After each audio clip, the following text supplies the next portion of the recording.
Okay, he is a humorist and author of the best-selling book of essays, The Land and Its People, David Sedaris.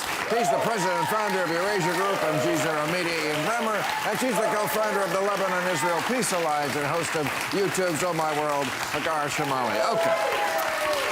Now the questions from the people, the real questions. First one is for you. In your book, you had ChatGPT imitate your writing style. Oh, yeah. Do you think there will come a day when AI can truly capture your voice? No. Somebody else told ChatGPT to write something in my style. Yeah. And so the biggest laugh in the book is I rewrote what it wrote. And just because it can't be dirty right now, and maybe it'll change, but it can't surprise people with violence and dirt the way I like to.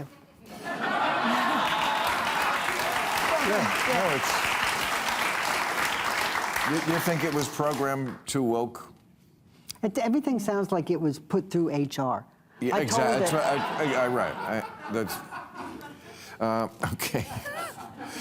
Oh, little elf. I mean, you don't get that from ChatGPT. What? Oh, little elf. Oh. Yeah. You remember that? Oh. That was his best. Yeah. It was so good. The Macy's thing. I mean, you know, it's 100 pages of pure, like, ribald, uncontrollable humor. Ribald? Yes. I always thought it was ribald. Is it ribald? I think it is ribald. Let's ask ChatGPT. Ribald. Could be a whiskey drink. Yeah. There are words like that, like flaccid is really flaccid. No, which is it? It's flaccid. No, but it's actually flaccid. Really? Yes, I'm pretty sure. Really? Like I'm pretty sure. Sounded judgy to me, flaccid Bill. penis. Yes. If you're having a night that's too ribald, you get flaccid. All right, how does the Israeli-Hezbollah conflict in Lebanon complicate Trump's negotiations with Iran? Well, a lot. Yeah, it complicates it a lot, unfortunately, because the Iranian regime wants Hezbollah to survive, because it's its main proxy, it's right next to Israel. So anytime they fight for a ceasefire, and on top of it that the Iranian regime is doing it on behalf of Lebanon, it's a gift to Hezbollah. And Trump, he's not negotiating in a principled manner, even though I believe that it's a Nobel Peace Prize on a platter and that we know that he wants that. He's willing, if the Iranian regime says there's no talking unless there's a ceasefire in Lebanon, he's willing to sell Lebanon to Iran. And that's a big problem, especially because there's so much progress being made between Lebanon and Israel. Sell Lebanon to Iran or Israel? Sell Lebanon to Iran. Well, doesn't Iran already have Lebanon? No, and I mean, they have Hezbollah in there, but there's real effort to separate the two. Okay, well, what if the United States had a separate army like Hezbollah is that was controlling the southern half of our country? Oh, wait. No. I mean, you know, everybody always blames Israel. I always say, you know what? Stop attacking Israel. This whole thing will end. I mean, Hezbollah has been on their border attacking. Now what Israel is doing is it's basically putting in a buffer zone. This is what it did in the Golan Heights with Syria.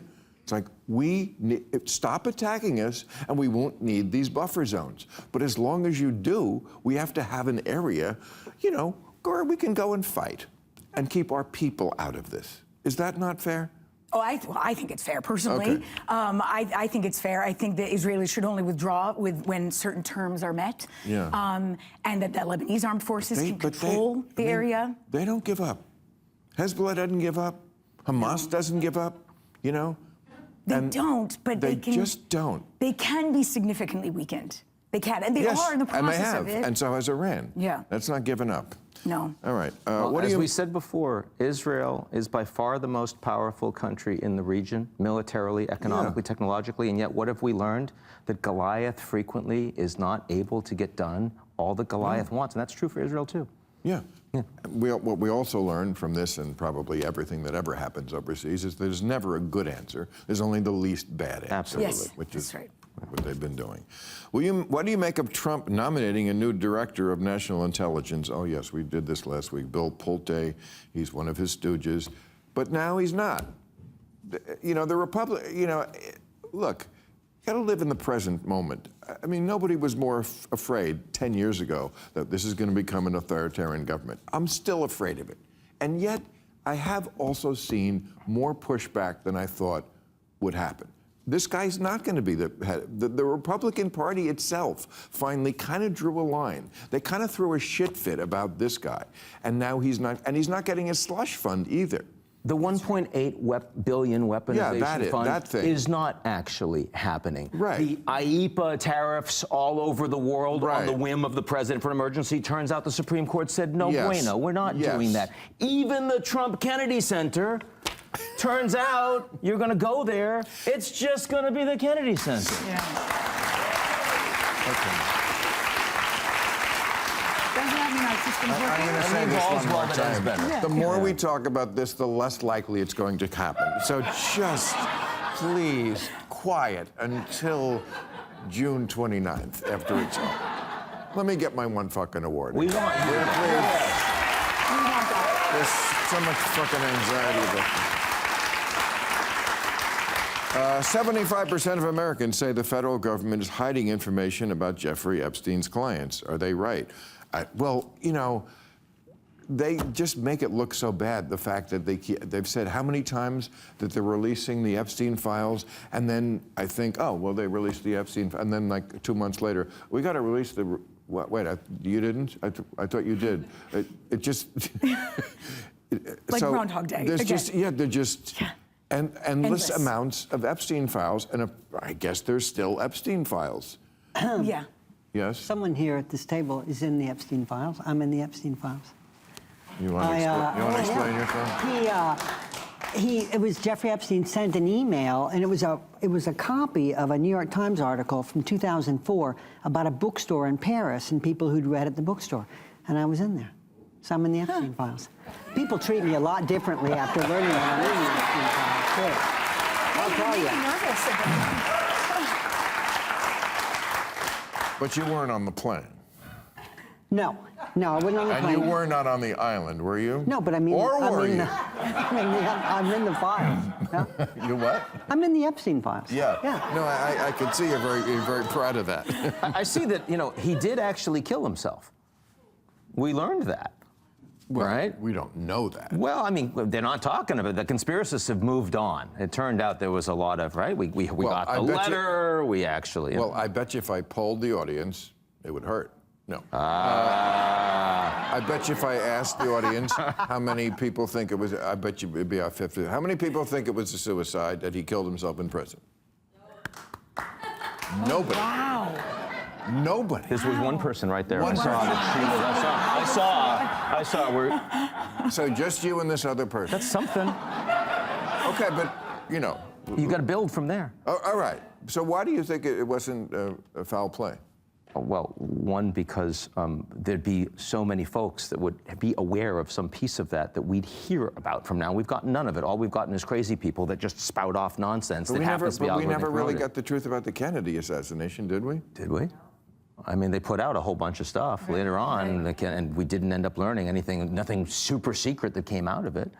I mean, I think you believe that Oswald acted alone in the Kennedy assassination? I haven't spent the time to study that to give you that answer. Okay. But I have not. Hold on a second. Okay. I believe the moon landing. I believe the vaccines actually work. All of these things, to me, are not conspiracies. I tend to go with science and evidence until you give me something else. Okay. But let me go back to you haven't had time to look into it. This happened in 1963. What, haven't you been busy? I know you're a busy man, but I mean, you must have heard about the magic bullet theory? The bullet that went in one guy, out the other guy, came around here, and through his wrist, and I mean, it seems like it really could not have just been the one guy. Okay. I mean, the back into the right. Remember that video of okay. Oh, perfect for you. The Pentagon just released a new batch of UFO files. See, I do believe in that. But that's scientific. I mean, I think it's actually less scientific to think we are alone in the universe. That, to me, doesn't... And also, many of the people in the military now are saying this. It's not just crazy farmers out there getting anally probed. It's very serious people. And the Spielberg movie opens. I'm sure that's going to be something. Is this the government's attempt to slowly disclose that aliens are real? Wouldn't it be funny if Epstein was in this file?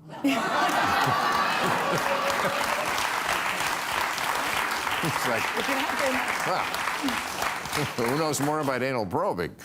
But anyway, Pentagon just released UFO file. Yeah, I do. I think that this is they're slowly trying to, get us so we don't freak out when they say, yeah, they're here, they're queer, get used to it. They're warming us up to it.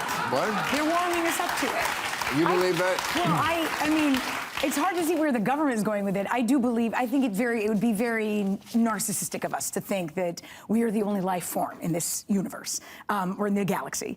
And I'm by no means an expert on this at all. They did not privy me to these files in government, but... years to research this. I should have. I was in government for 12 years. You're right. What do you think about it?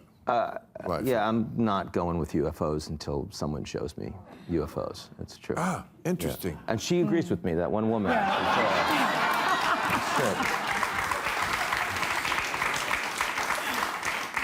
And you?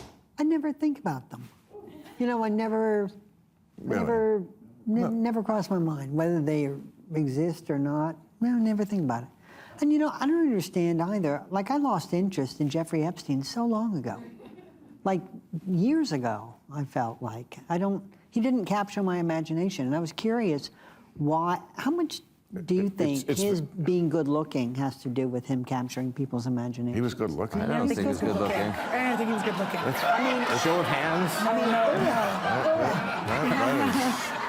That is the weirdest conspiracy theory I've heard. All right, we got to wrap it up. Thank you very much.